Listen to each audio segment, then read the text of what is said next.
Hi, witches, was B. This is White Raven over here. Today is Monday, so happy Magic Monday to all of you guys. I am super excited to come over here today before you guys with this really awesome spell that was not in schedule. So yesterday I was talking to one of my friends, Sarah, and I was talking about, this spell that I have for today. And she's Irish, so she was like, you know what, White Raven, it's going to be St. Patrick's Day. Pagans do not believe in, we don't celebrate St. Patrick's Day, okay? So I just want to make that very clear. We do not celebrate St. Patrick's Day. So instead of talking about St. Patrick's Day, which is a Christian day, let's talk about the leprechaun. Let's talk a little bit, let's do a spell on prosperity on the leprechaun. There's a lot of misconception about the leprechaun.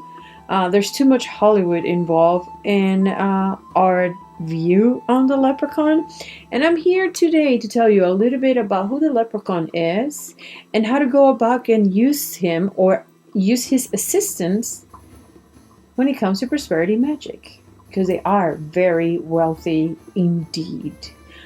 This is not my spell. The spell that I'm going to share with you guys today is definitely not my spell. It's from Rowan Morgana. Again, this spell is from Rowan Morgana. I am going to link this spell's website on the description of the video. And I want you guys to check her out, check that website out. And also, last but not least, something really important to me, I'm going to use the information from Judica Ellis from the Encyclopedia of Spirits. This is a book that I highly recommend. I have talked to you about Judica Ellis so many times, it's not even funny. So please make sure that if you are beginning your path in witchcraft and you want to become a witch, these are books that are a must in your library. Okay, so this information I got from the Encyclopedia of Spirits, so I suggest for you to have. And we're going to be doing a little spell on prosperity, and we're going to request the leprechaun assistance. So what are we going to do, guys? I'm going to talk to you guys a little bit about the leprechaun, but I'm going to tell you the things that you're going to need for this spell. You are definitely going to need a green candle. Okay, we're going to be needing a green candle. That green candle you need to, with a little nail, a toothpick, any small little tool that you have. I mean, if the candle is bigger, by all means use whatever you need to use, but you need to carve in that candle a claddagh. If I'm going to put a picture of the claddagh in there, and Google it and make sure that you try as best as you can to do a claddagh. Claddagh is going to be a heart with a crown in the top and two hands holding it. So there's a meaning behind the claddagh. That's not what I'm going to talk about in here today. I'm pretty sure you can find it because it's very popular. We're also going to need green food coloring. Personally, I'm going to use in this instance some basil.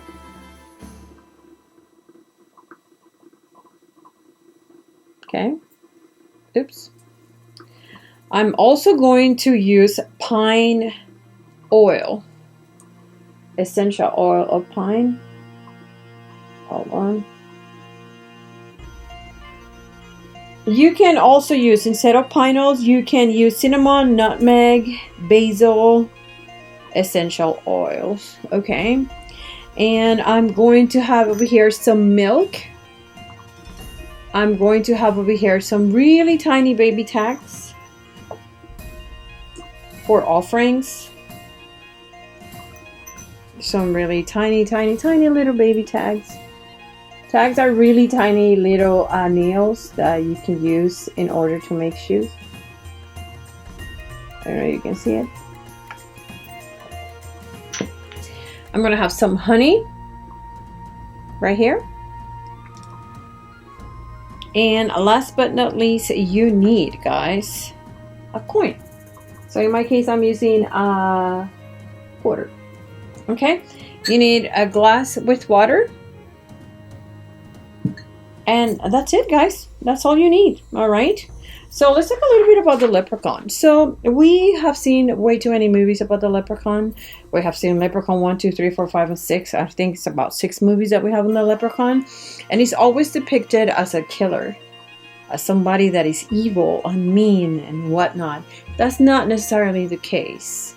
The Leprechaun belongs to the she fairy folk. Like Banshee, the she fairy folk.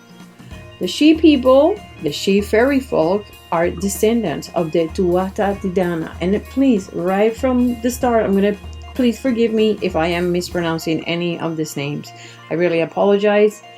There's a lot of names. The Tuatha De Danann was the people and the folk people and the sacred people that used to live in the mountains of Ireland. Once the Gaelic people came into Ireland and took possession and took over Ireland, the Tuatha De Danann were forced to hide in the mountains of Ireland. Hence comes the Leprechaun. The Leprechaun has few different type of origins. They said the Leprechaun is part angel, like a fallen angel. They also say the Leprechaun is the result of the child of between a man and a fairy woman. Again, there's a lot of different type of folk tales in relationship with the origin of the Leprechaun. I suggest for you to Google it if you're interested. I'm just going to go about what Judica Elias has over here, and she doesn't get too much into that. But the Leprechaun is a shoemaker. He is a shoe person. He fixes in men's shoes. He is a cobbler, right? And he is, as a matter of fact, the only professional in the she community. Another really curious fact about the Leprechaun is that he is only seen fixing one shoe. Based on the Judica Elias book, there is a meaning behind the Leprechaun only being working with one shoe, and that relates the Leprechaun to being a shaman. So maybe, just maybe, the Leprechaun was the shaman, or is the shaman, of the she fairy folk. It's up to you if that's what you want to believe, but that's what the Leprechaun is. The Leprechaun works really hard, and he's really obsessed with his wealth.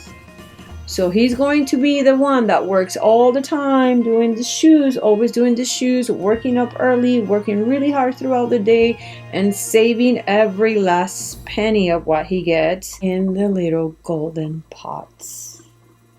Now, he's a grumpy old folk, all right? So if you're going to work with him, make sure you are on his favor. Okay, so make sure that if you do for him, or if he's going to do for you, you're going to do for him. All right. So he's very wealthy. He hides his treasures.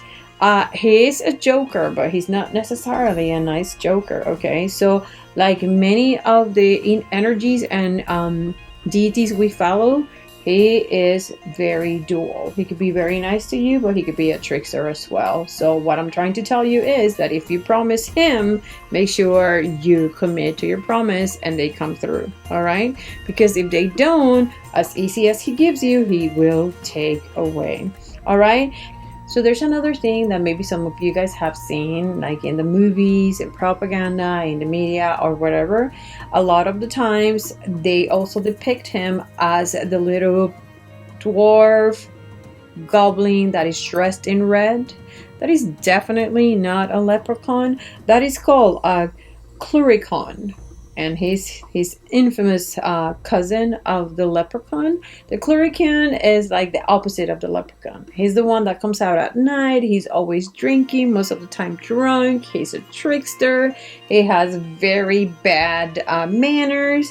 But he's the one that's going to be protecting your wine cellar, maybe. He loves to taking care of wine cellars and whatnot. The Leprechaun is definitely not the leprechaun. The leprechaun is dressed in green, even though back in the time he was dressed differently. But he's dressed in green. The Leprechaun is the one that is dressed in red. They do look alike. Let's say there's opposite of the same. All right. So what are we going to do today? What is the spell that we're going to be working on today for the leprechaun? This is going to be a spell for prosperity. You're going to ask the leprechaun to do a favor for you, and this is how we're going to go about it. Okay, so again, we're going to need some green coloring. We're going to need a green candle. We're going to need some basil on the side. We're going to need oils like basil, cinnamon, nutmeg, or pine oil. I'm going to be using pine oil. Me personally, I'm going to leave an offering, and the offering is going to be honey and milk and some shoe tags. So now that we have that, the first thing that we're going to do, I'm going to put this book aside. The first thing we're going to do, we're going to fill a glass with water. And I have this glass with water over here. You are going to get your green coloring. Some green coloring. You're going to put some green coloring on it.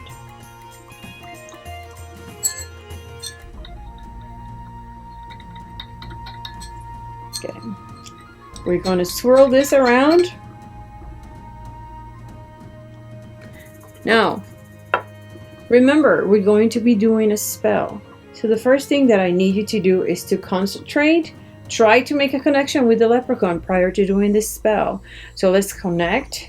Let's focus on what we want, and let's have that very, very vivid in our mind. It's going to be very clear in our head what is it that we want to request from the leprechaun. All right, so we have the glass with green water over here, and this is what we're going to chant. We're going to focus. We're going to ground and center. We're going to focus. We're going to get in contact with this creature of Mother Earth. All right, so oh leprechaun, I call you forth by the earthly powers of the north. Follow the rainbow and come to me. O leprechaun, hear my plea. Now, make sure you put the coin now in the water. Okay? We do the chant. We put the quarter in the water. After we put the coin in the water, please keep that mental focus, okay, guys? We're going to grab your green candle that already is going to have inscribed the Clara. I tried to inscribe it here. I don't know if you're going to see it. There's a lot of, but it's right here. I'm going to open my pine oil. This smells so good.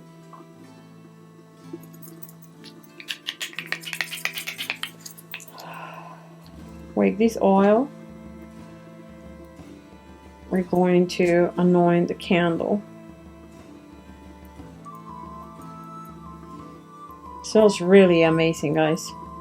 So while you're doing this, you're thinking about the leprechaun. You've seen him coming through your backyard, and you're having a conversation with him. And he's a trickster, but he's going to see how honest you are. He's going to see your heart, and he's going to know that you're not trying to trick him. You're just being honest, and you truly need his help. We're going to put that candle in there. Light your candle.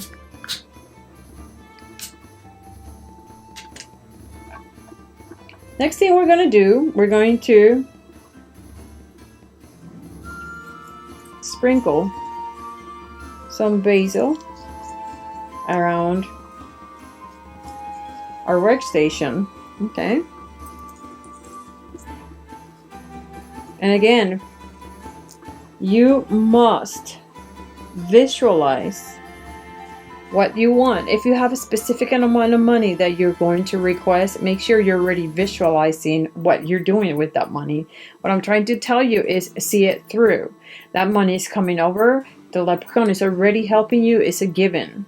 This is all a given. So now I want you to envision what you have to do with that money, that or that prosperity, or whatever it is that you're requesting from the leprechaun. Okay? So now, while we do this, guys, there's another chant that we're going to do. And it goes something like this. Candle flame and herbs of power, wealth and luck now will shower. Bring me all that I desire. The magic grows within the fire. You're going to keep visualizing this. And if you have to repeat that chant, you repeat that chant as many times as you need to repeat it. But now is the time for you to focus on what you are requesting. Visualize it. Again, see yourself doing what you have to do with that money already in.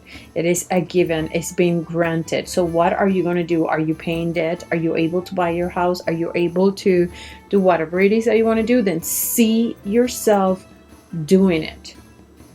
Focus. See yourself doing it.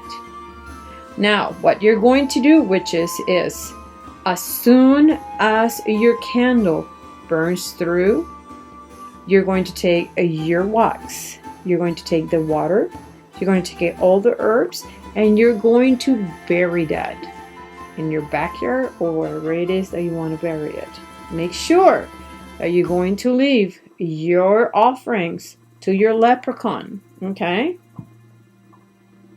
Leave your offerings, and make sure, guys, last but not least, that you keep the coin, because that's going to be your lucky charm. I hope you loved this video today. I make these videos with all my love. This is going to be an awesome video for you to get your leprechaun to be your assistant in getting wealth, getting prosperity, or getting some kind of luck. Take advantage of the day tomorrow. Tomorrow is a great day. Tomorrow is going to be a great day to do this magic. I hope you enjoy it. Please email me at layerofthewitch@yahoo.com, layerofthewitch@yahoo.com. And until next time, witches, stay wicked. Bye.